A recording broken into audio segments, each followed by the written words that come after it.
Hey guys, today we have something brand new. These OVONIC nickel metal hydride batteries. OVONIC actually gave these out to me for free to review for you guys, and they said I could do whatever I want with my video. So today we'll be testing these out on the tt01. I've got one on the charger right now, so I will be using this lead, which is very sketchy, so I would not recommend using this lead until I can make a better one, because at the moment it's going to be very adaptory, because I've got a Tamiya to a Deans and then a Deans to an EC3. So at the moment, if the batteries don't perform as well as normal, I will probably make a new adapter and see how they do after that. So now we're going to, after this finishes charging, we'll get into a run. So we will be comparing this with a 2S and 3S lipo. Obviously the lipo should do better, but we'll just see how this goes. It is raining outside, so it's not recommended to drive in the rain, so let's go. So with my adapter, I think it's my adapter, because every time I floor it, the steering cuts out. So it's probably my adapter. It's not as fast as it normally is, but if it is very bad with my adapter, I won't post this video. I'll wait until I can make an adapter so that I can actually give this a fair chance.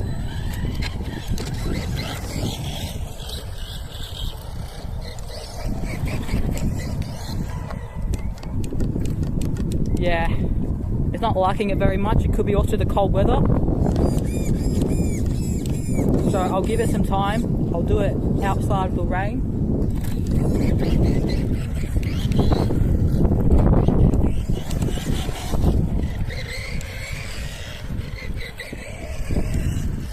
But I will want to use these on a special build that A.T.S is going to also part with me, or do a join up with me. You see the steering just cut out there. It'll come back. I think it's also my car's too powerful, because it takes such a load out on the battery, because when you go full throttle it just drops the voltage too much for it to the battery to keep up. Yeah, again, but I think if I don't floor it, it'll come back in a minute. If I don't floor it and just putt around for a bit, it will drive fine. I wonder if I can ease onto the power. I'll do it on the way back to me.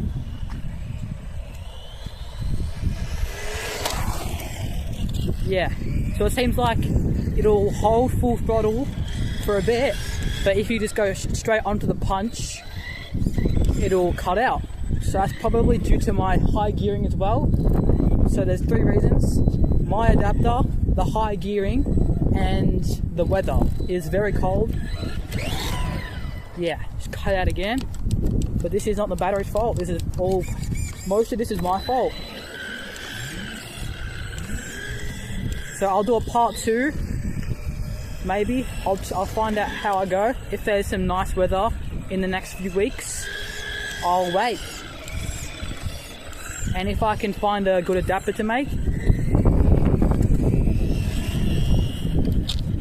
But at the moment it's driving, it's going, and this also could be how I charge it as well. Could be crap settings. So there's also a wall mounted charger that came with my TT with this car when it was stock, when I had the brushed electronics, so I'll use that as well. So once this drops a bit, I'll use that charger to charge it up next time.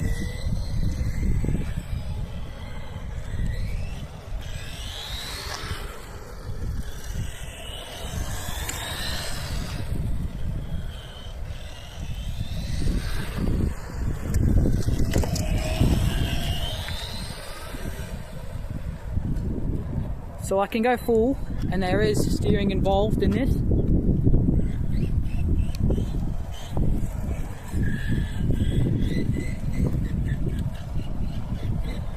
So I think I'm going to change to a 2S now for you to see.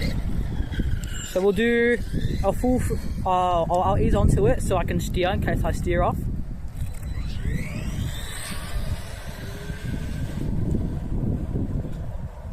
So that's how it normally, that's like, I reckon it's like 3/4 throttle for a 2S lipo. So it is a little bit lower in voltage, but it's perfect for a beginner because there's a lot less risk compared to lipos, because lipos are very angry batteries. And the reason why they have two different settings on the RC car, so you can either have a lipo or a NIM, and the NIM doesn't have a battery cutoff, so normally your car will cut off and stop. And with this one, it just goes because they're very nice.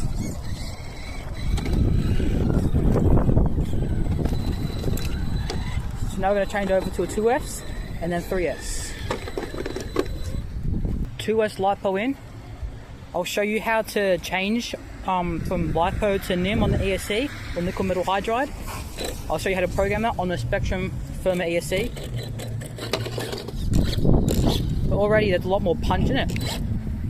So I would think that for high power cars, you would want a lipo, but you can get away with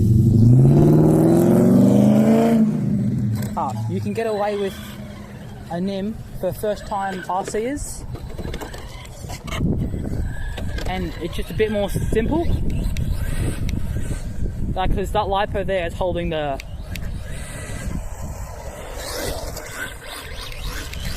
but this isn't the battery's fault at all. I don't know yet.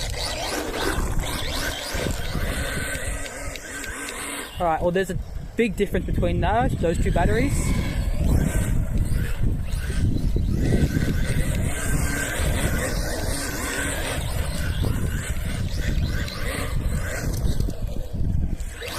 And also with lipos you have the C rating. So this is a 60C battery. So the higher the C, the more power it'll give on a full throttle slam. This car's so much fun, I swear. Especially in the wet. With those mud guards, it just keeps everything out from the car. You do get the bit of water in it, but that's alright for what we're doing in this weather. And it's kind of like Judge 10 or Josh's MJX things, but it's way more indestructible than this car, because he sends that thing into like big metal parts, doesn't destroy.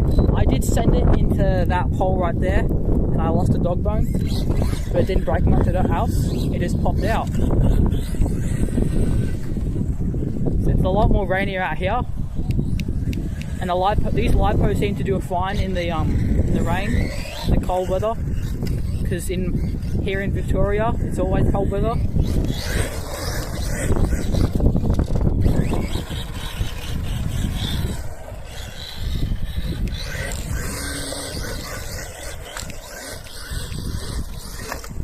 Well, eventually we'll get in. Me and Judge 10 will get in fractions, and we'll go to car parks and drift. See, in the dry it doesn't drift well, but in the wet it just drifts amazing. Especially on 3S. On 3S, that it kills with the drifting.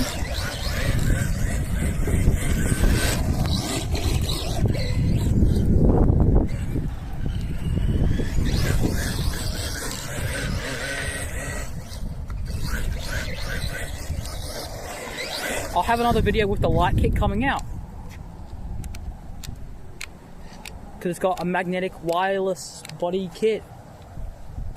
I've got flashing lights, normal lights, I even got indicators. Some people don't like them, I've never had them before, so I had to at least try them once.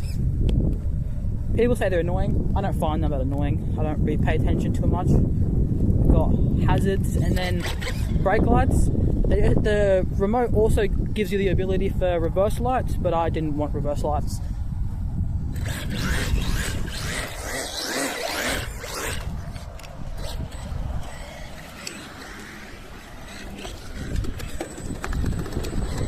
So now we're going to change over to 3S and see how we go with that. we're on 3S now. I actually can't remember if I charged it. I think I did, but this thing also has an issue with the LVC. So the low voltage control comes on way too early. So I'm gonna have to buy the Spectrum program box and make that voltage per cell LVC mode and drop that down a bit.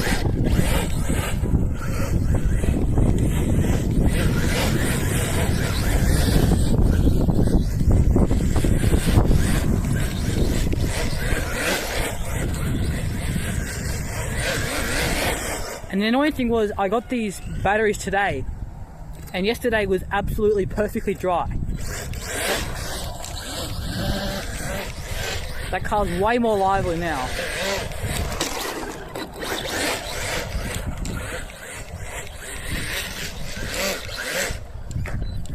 This car's gonna break me, I swear. It has a plastic spur gear, so I want to change that to metal. All my previous experience with metal were crap because I didn't have any gear grease, and now that I put grease on, my spur gears will last way longer. People say you don't need gear grease with the plastic ones, but I broke a few plastic ones because I didn't have any grease. But they're also very fine teeth. They're 0.6mm teeth, so it would also be nice to change to mod 1 gearing, or even 0.7 gearing.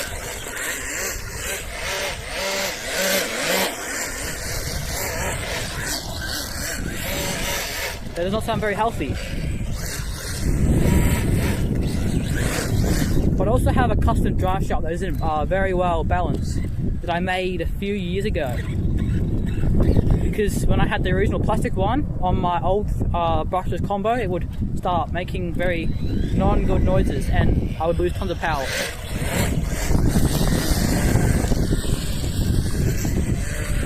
Turn the gyro on a little bit, see how that goes.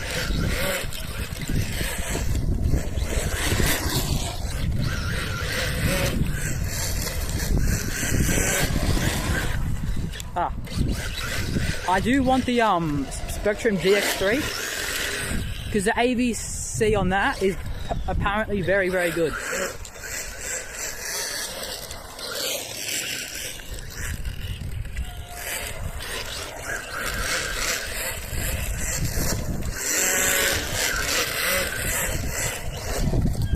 I'll check the spur gear after this video.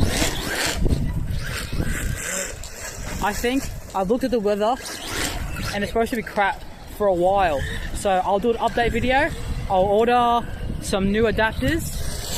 Actually, I have my spare Tamiya motor in ESC, so I'll wire that up to an old remote and I'll plug the battery in and just give it a few revs and see how it reacts to that.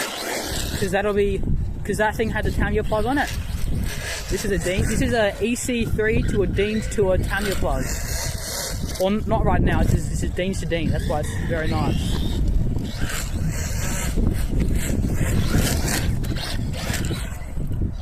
Put in the comments your favourite RC car. I know Jaguar A.T.S is the Raminator. Oh, that does not sound healthy at all. But sometimes when you have things like this, I mean, you can upgrade your car, as what Jaguar A.T.S would normally say.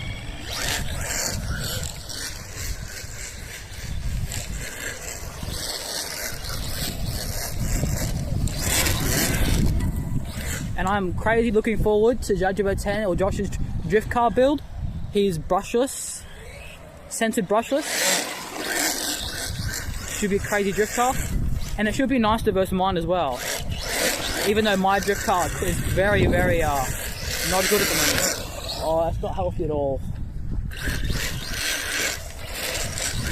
Surprised it hasn't died yet.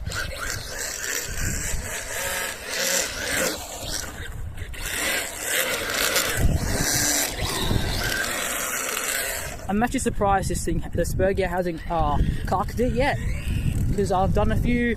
These things were geared up to go 75 to 80 k's. Oh no.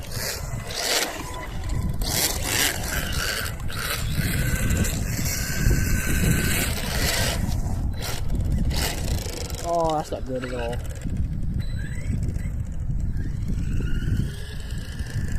Before it would only make that sound when it was full speed.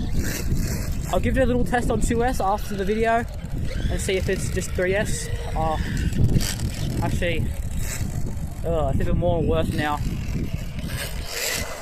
Yep, just like how I was saying, the tt01 is durable. Had to jinx myself, didn't I? Well, that's it for 3S. It's not dead yet, but the car will be dead in a minute, not the battery. So we'll go and test the Tamiya battery, or not the OVONIC battery, on my Tamiya ESC and see how that reacts. So it turns out that noise through these whole mess of wires was just the drive shaft hitting this block here. So I reckon the screws have come out. Yes, we're missing a screw there and a screw there. So we're going to throw in some screws and we shouldn't have that issue again. So now we're going to hook up our OVONIC battery to some spare Tamiya electronics. This old Tamiya Sport Tune motor.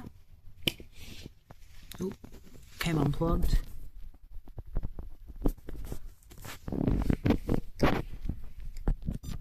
This is the OVONIC battery.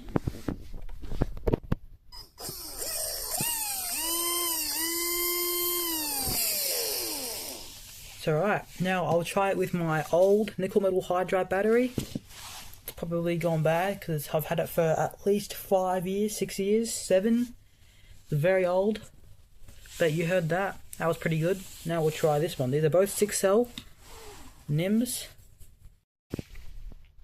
So we'll do this one.